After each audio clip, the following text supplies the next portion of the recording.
Logan stood in the grand lobby, a grease-stained maintenance man they barely even noticed. Holding his radio, his eyes scanned the room in a tactical sweep, a muscle memory habit he had spent 3 years trying to forget. Alexandra entered, the elite leader of Vertex Capital. Tailored suit, her entourage following 2 steps behind. She glanced at him like a piece of misplaced furniture, then looked over at Carter. Her bodyguard stood there, arms crossed, as she let out a soft, mocking laugh. What could a simple repairman possibly know about security? No one in that room knew the truth. What happens when the ordinary man they mocked is the only one who can keep them all alive? His day began like any other, quietly and without anyone paying him any mind. He clocked in at 6, taking the freight elevator up to the 4th floor, and quietly started working through his daily checklist with the absolute focus he gave to every single task. From replacing a dead light bulb to tuning a pressure valve deep in the boiler room. The Meridian Grand was an ancient 5-star hotel, and old buildings always have their quirks. Logan had learned to read them all, like a door sticking slightly on a humid day, or a patch of marble floor near the east corridor that carried sound differently than the rest. He cataloged these details automatically, like a man mapping out a space he had monitored every day for 3 years. He had been at the hotel for exactly 3 years and 4 months. And 11 days, though he claimed he never kept score of the time. The role fit him like a dark coat on a man who desperately wanted to disappear. The salary was basic, and the hours were steady. Most importantly, nobody at the hotel asked questions about his mysterious past. That quiet privacy mattered most to him. By 7:15, he was in the grand ballroom, testing the emergency lights along the east wall. The space had been booked solid for the next 18 hours. Vertex Capital, a notoriously cutthroat corporate firm, had rented out the entire floor for a major product launch. Designers had arrived the night before. The food caterers were due at 10. He had already cleared his inspection checklist twice, but still reached out to Isaac, the head of security and his direct boss for any building infrastructure issues, requesting permission to run one final sweep before the main crew arrived. Isaac had given him that look, the one that meant he understood without needing any explanations. He just gave a nod and said, "Be finished before 11." Logan was always done before 11. He was kneeling in the southeast corner, inspecting the emergency backup power panel, testing it with a voltage meter when his coworker Marcus stepped into the room. Marcus was an easygoing veteran who had worked there for 11 years and knew all the local gossip. Leaning heavily against the metal doorframe, he lazily crossed his arms. "You could easily trade your afternoon shift with Danny," Marcus suggested. "Get off early for once." Logan replied without looking up, "I'm good." Marcus watched him quietly. These big event days are always absolute chaos. Management already sent out memos warning us to keep away from the important guests.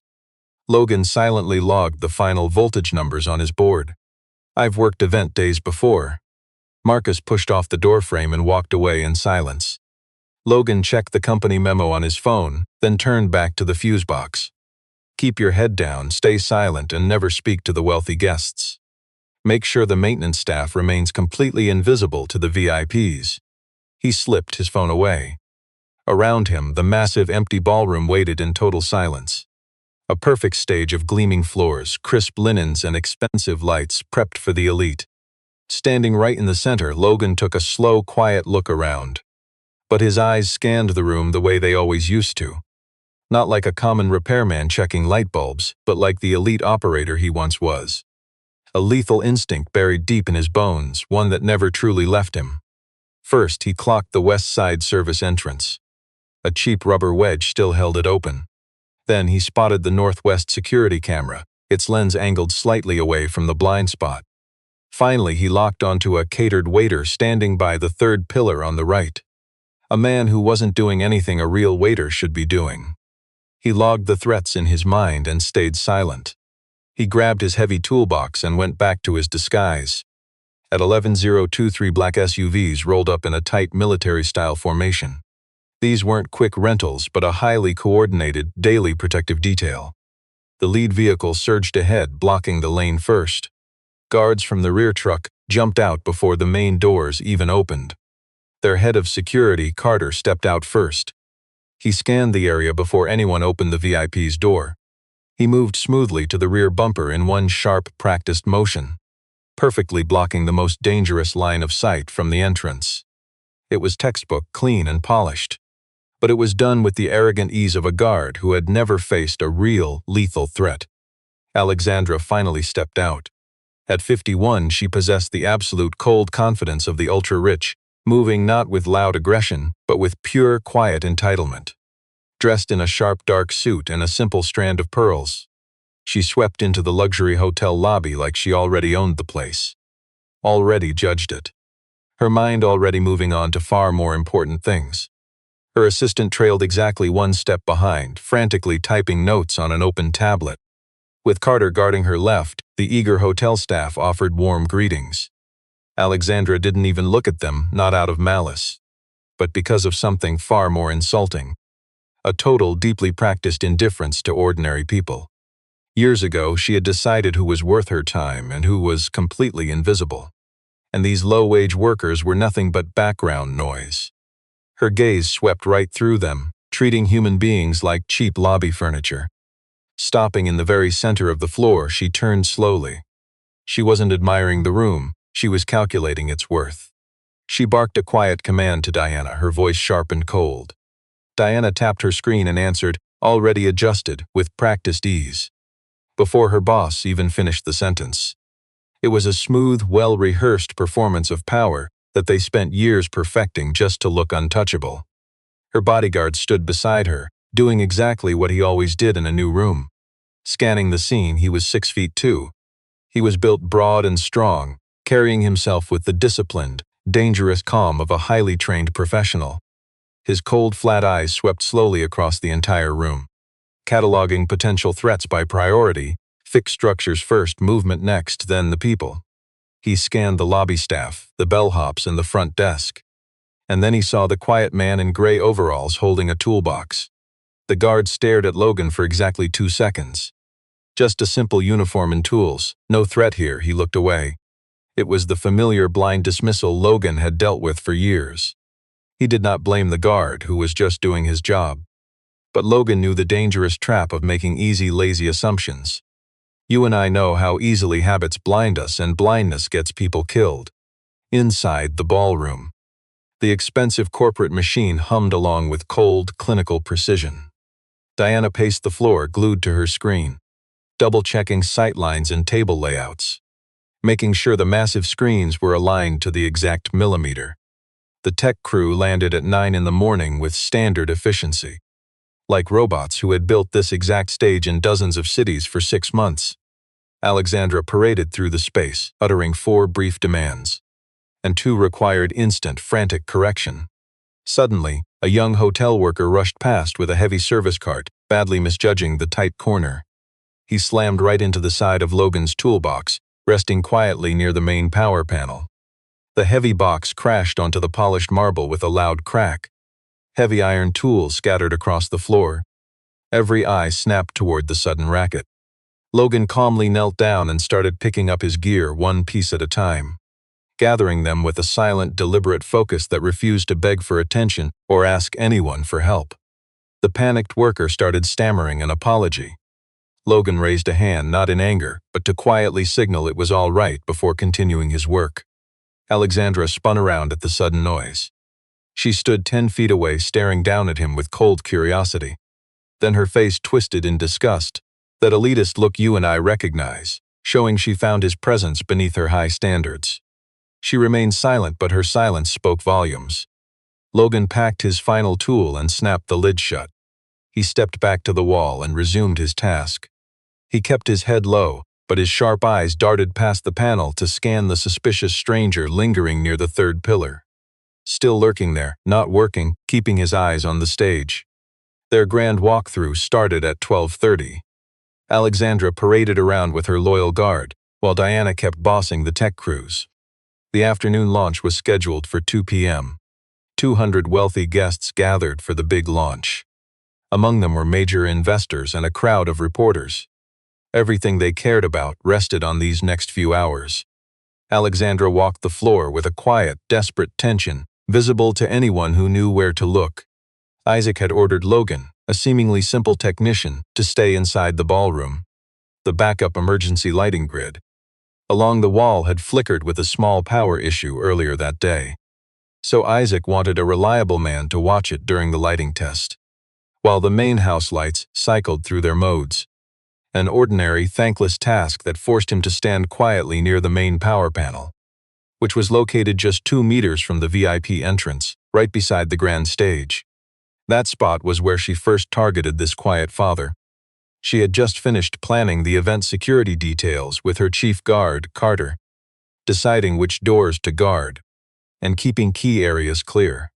While mapping out the nearest emergency exit from the stage, Carter was in the middle of explaining that the left VIP walkway offered the safest path for her movements when he suddenly stopped. Spotted Logan, a man they saw as a nobody, standing by the power box. Alexandra followed his snobbish gaze. "You," she called out, her cold voice cutting across the room. Logan looked up. She marched toward him with supreme confidence, neither rushing nor hesitating. The ruthless walk she used to break opponents before a word was spoken. She stopped 8 feet away, looking at him like a piece of trash out of place, completely blind to the man he really was. "What exactly are you doing in my way?" she demanded.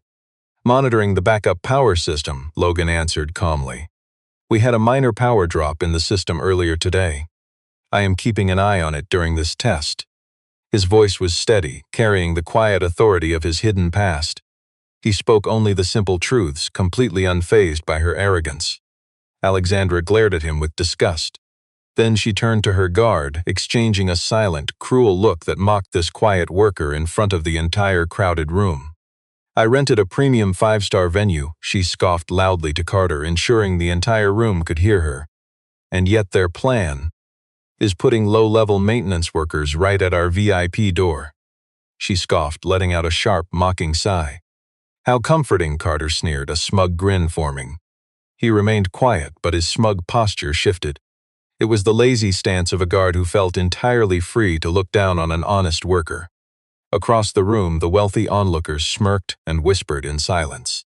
Her tech crew quickly looked down at their screens. A nervous hotel worker quietly took a step back. Over by the wall, Diana stared at the floor, then the ceiling, nervously pretending to be busy with her tablet. Alexandra took another aggressive step toward Logan. This time she spoke down to him directly, painfully slow, like she was explaining a simple concept to someone too dense to get it the first time. She lectured him on jobs that require a person to actually understand their surroundings, to read a room, to know when you are standing in the wrong place at the wrong time. She paused, letting her eyes scan him once more with disdain, judging his worn uniform, his toolbox, and his quiet stillness before dismissing him entirely. "That is clearly not your line of work," Carter nodded, utterly satisfied. The room fell quiet. The repairman just looked at Alexandra, not with anger, or the panicked look of someone desperate to hide their reaction. He stared at her for 3 full seconds, calm even, like a professional who had already classified and dismissed a target. And then, he calmly turned back to his electrical panel. "The backup circuit will be ready before 2 o'clock, he said. That was it. Alexandra lingered for a moment, expecting him to beg or argue. Nothing came. She dismissed him, muttered to Diana about the audio levels, and continued through the room. Carter followed her, but the repairman saw him glance back just once, and his expression was entirely different from the smug look he wore 10 minutes ago. Not concern, exactly. More like the look of a man who just heard a warning sound he could not identify. Once the VIPs moved to the main stage, he finished his panel work with lethal precision. Voltage was stable. The morning's small glitch had cleared up, just as his trained mind knew it would. He logged the entry, shut the heavy metal door, and grabbed his toolbox. He should have gone back to the dark maintenance corridor. His job in the ballroom was finished, but he stayed put. Instead, he slipped along the shadows of the room, toolbox in hand, keeping to the edges the way a professional stays invisible when he does not want to be noticed. He was tracking a suspicious man near the 3rd pillar. In the 2 hours since he first spotted him, the target had relocated 3 times. First to the far left service table, standing there for 4 full minutes without touching a single item. Next, he moved to the cable tray along the west wall, stopping to inspect something that the repairman could not quite see from his angle. And now he was back near that third pillar, holding a silver service tray with the tense stillness of someone whose mind is focused somewhere else entirely. The man wore his catering uniform perfectly. His identity badge was pinned at the exact standard height on his left lapel. His black shoes were simple and unremarkable. Everything screamed catering crew, except for three small details. The first was his hands. Every 20 minutes or so, whenever he shifted the heavy tray from hand to hand, his right hand drifted to his lower back, a quick subconscious twitch, not scratching or adjusting clothing. The hand touched a specific spot before dropping, the classic check to ensure a concealed item is still secure. The second giveaway was his eyes. They moved in a deliberate pattern. Normal guests in a busy pre-show room distractedly watched the chaos around them. But this man tracked the stage. Specifically, his focus remained locked on the podium. Over and over, his eyes returned to it with the cold, precise focus of a shooter marking a target. Then, there was how the man stood when Alexandra approached. Everyone else in the room unconsciously shifted whenever she walked past. Spine straightened in deference. It was the natural submission that powerful figures demand, whether they mean to or not. But this stranger did the opposite. As Alexandra walked to the stage for a mic check, his shoulders relaxed. His weight shifted forward and his jaw subtly clenched in preparation. Logan had seen that exact predator stance once before, back in a very different and far deadlier lifetime. He had learned to never ignore it. He keyed his radio, switching directly over to Isaac's security channel. "Isaac, it is Logan. Run another background check on the catering staff immediately. There is a tall guy in a dark jacket standing by the third pillar on stage right. He does not look like normal catering help. Verify his identity before the lights go down." A long silence followed. Then Isaac answered, sounding like a stressed manager dealing with far too many problems. Logan, the catering staff, was already cleared by the lead event coordinator. They all passed through security. There was another silence. "Stick to your job, repairman." The radio died and Logan lowered it. He stood there alone, feeling that familiar, heavy burden of being the only trained professional who could spot a threat no one else was looking for. He had carried this burden before. His past had taught him the bloody cost of waiting too long to take action. He quietly placed his toolbox against the wall and headed toward the stage. Alexandra stood at the main podium. She adjusted the microphone to her level, finishing up her last sound check. The sound director stood 20 feet behind her at the main mixing board. Carter kept watch at the bottom of the stage stairs to her right. Diana stood off to the left, tablet in hand, scanning the grand room. Meanwhile, the fake server had quietly relocated for the fourth time. He was standing by the wiring along the left wall, 12 feet from the stage, only 6 feet away from the breaker controlling the main lighting rig. Logan walked over calmly. He did not run, because running instantly alerts a target. He slipped right up beside the man, stopped, and spoke in a low, completely flat voice. "I need to see your badge," Logan said. The suspect turned. The man scanned Logan, sizing him up in a split second. Uniform toolbox stance, he analyzed it all. For an instant, his eyes showed the cold math of an assassin deciding if he still had control. Realizing he did not, his right hand reached swiftly behind his back. But Logan was already in motion, not advancing directly but dodging. He ducked sideways, twisting his frame to escape the attacker's line of attack. But the weapon was not a gun. It was a short, deadly fixed-blade combat knife. It was the kind easily hidden in a modified tool case to slip past cheap service entrance metal detectors undetected. Carter spotted the weapon from the bottom of the stage. He was sprinting before the blade was even raised, closing the gap in 3 massive strides. The guard's eyes locked on the target, instinct driving him forward. In the split second it took to close in, he made a rookie mistake. He saw an ordinary man in maintenance gray standing 2 feet from the actual danger, profiling the harmless worker as a threat. Carter slammed into Logan from the side, driving his shoulder into his ribs. What happened next took only 3 seconds. In the first second, Logan absorbed the hit not by resisting but by moving with it, pivoting his body in the exact direction the guard's momentum was heading, using that fluid spin to slip his arm under the guard's and instantly locking the guard's wrist with his left hand. The hold was precise and absolute. Carter was completely controlled. The guard could not advance or break free without shattering his own wrist. For the first time in his life, this professional was utterly stopped. In the second, Logan let go, neither throwing nor slamming him down, simply guiding him aside with pure technique, letting his own momentum clear him. In the very same motion, Logan stepped forward, instantly closing the gap to the fake catering worker. He executed a hold that stripped the knife away with one quick downward twist. The attacker did not drop it willingly, his hand simply had no choice. The blade hit the marble floor with a sharp metallic clink. In the final second, Logan's elbow struck the nerve point beneath his collarbone. The man's legs instantly buckled, bringing him down to both knees. His eyes remained wide open, but his body refused to obey his brain. He was conscious and would recover within just a few minutes. But he was no longer a threat. Logan calmly straightened. The grand ballroom fell dead silent. Up on stage, Alexandra froze. She stood behind the podium with her hands down, quietly watching. Carter sat upright on the floor to Logan's left, staring at his hand with that look of utter shock when a professional gets a rapid reality check from an ordinary man. Diana's tablet lay on the floor right where she dropped it. The technical director was backed against the soundboard, his hands flat on the glass. "Are you all right?" Logan asked. The question was simple and completely honest. The guard opened his mouth, shut it, and nodded slowly. Logan glanced down at the blade, leaving it untouched on the floor. He stepped back, putting 2 meters of distance before reaching his radio. "Isaac," he spoke. "Ballroom, call it in." Police arrived within 9 minutes. Paperwork soon revealed the attacker had slipped in with a forged catering badge, a trail that would eventually lead back through a series of shell transactions to Alexandra's bitter ex-partner, Jason. He had lost his company and investors, and the better part of his life to a legal battle Vertex Capital won decisively 2 years ago. He had spent the subsequent months driven by a dark, growing purpose. All the planning, details, and patience.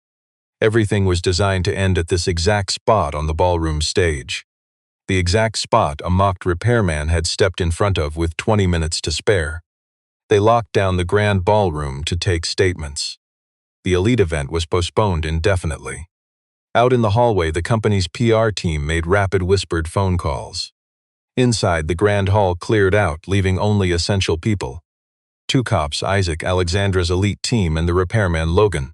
Carter stood rigid by the wall. He had flatly refused a chair. Through 12 years of high-level security work, he had handled every threat. Stopped attackers, neutralizing crises that ordinary people could never survive or even remember clearly. He had never failed his clients, not even once. Yet the gap between his flawless career and those last 3 seconds was too wide to explain away. You and I see the truth, but to that elite guard, his savior was just a mocked man in a cheap uniform. Diana quietly picked up her tablet. Standing near the stage steps, she did not even open it. Alexandra slumped in a chair, staring at a cup of expensive coffee she had not even touched. Her eyes were glued to Logan as he answered the police. He spoke clearly, without seeking any approval. He laid out everything he saw and the exact timeline, every single detail that flagged the high danger. He recounted the radio alert to Isaac. The officer took notes in silence. Once Logan finished, the cop studied his notepad and spoke. "You claim you reported this 40 minutes before the attack?" "That is correct," Logan replied. The cop noted it. Isaac stood nearby in total silence. As the cop turned to question the guard, Logan grabbed his tools and headed for the service door. From across the room, Alexandra called out before he could leave. "Logan." He froze and turned. She was on her feet, the coffee still sitting cold beside her. Standing alone in the massive, quiet space, she did nothing but stare at him for a long moment. Not with the smug arrogance she showed him this morning. Not with that cold, mocking judgment. But with a deep shame, highly uncomfortable for someone who built her career on being the smartest, most superior person in the room. "When did you first spot him?" she asked. Logan paused. "When your convoy rolled in. He was waiting by the 3rd pillar when I checked the lights at 7 a.m. He failed to blend into any natural routine for 4 hours. Alexandra was stunned. "You watched him for 4 hours?" "I flagged the danger, but nobody listened." He let those words sting. A tense pause. "I said some cruel things to you this morning," she whispered. "I owe you an apology. You do not have to. Yes, I do." Her voice remained steady, but a deep tremor of regret cut through. "You and I are watching a proud billionaire swallow her pride, forced to face the humble man she mocked. I looked at your uniform and judged you before you even spoke. I mocked you in public," she confessed, "and I was completely wrong." Logan looked right at her, holding her gaze just like he did that morning. "No challenge, no fear, just looking. I appreciate that," he said. He gave a single nod, turned, and walked toward the service exit. She didn't call after him again. You see, Alexandra wasn't a woman to leave questions unanswered. By 7 that evening, she had her team digging for answers. They chased down every lead, and by 9 she was reading their findings in the business center. It wasn't much at all. Now, we both know ghosts are hard to find, but what was there was enough. Carter uncovered his professional record first, or at least the shadow of one. This ordinary repairman had spent 10 years as the lid. A protection specialist for a firm contracted exclusively to a single massive client. A global banking giant whose executive protection needs operated at a level usually reserved for actual heads of state. The agency never publicized its elite operators. Their contracts were tightly sealed, but Carter recognized the firm name instantly. Anyone in serious high-level bodyguard work knew that name. The brutal training program that firm ran had produced fewer than 30 active specialists in 10 years, drawn from elite military forces, high-level law enforcement, and intelligence agencies. The tactical moves that Carter witnessed in the ballroom matched exactly what that deadly program turned out. Carter had actually attended a single session, led by a junior instructor from that firm 4 years ago. It only lasted 2 days, but he still thought about it constantly. And Logan had led that entire team for 10 years. Diana dug up a second clue, a partially sealed court document from a civil suit. It mentioned a major incident at a high society charity event 3 years ago. The event was filed as an attempted assault, swiftly and cleanly neutralized. Not a single VIP suffered even a minor injury. But the elite security chief running the operation, left nameless in the papers, resigned his post that very same week. It was old Isaac who filled in the blanks that those cold files left out when Alexandra finally cornered him in the empty hallway near 10 that night. Isaac recognized Logan from long before this hotel gig. Not as a coworker and not as a friend, but as a legend who occupied a high-stakes position that Isaac, who had spent his entire career in basic hotel security, deeply respected. He knew the massive gulf between his own everyday work and the deadly level far above it. When Logan came to the hotel 3 years ago asking for a basic handyman job, deliberately avoiding security to work in maintenance instead, Isaac recognized him instantly and never asked a single question. Because Isaac knew this man wasn't looking for a path back into the dangerous world he left behind. He was just looking for an escape to a completely different life. That crisis 3 years ago was cleanly swept under the rug. The wealthy targets walked away unscathed. On paper, the entire mission was a total success. But in those final split seconds, in that razor-thin gap between spotting the threat and neutralizing it, there was one precise moment when he ended up on the wrong side of a 10-foot gap. Not due to some lack of skill, training, or judgment, but because things unfolded in a way no preparation could ever predict. And the person caught in that deadly gap wasn't some wealthy client. It was his own wife. She had only been there to meet him after work.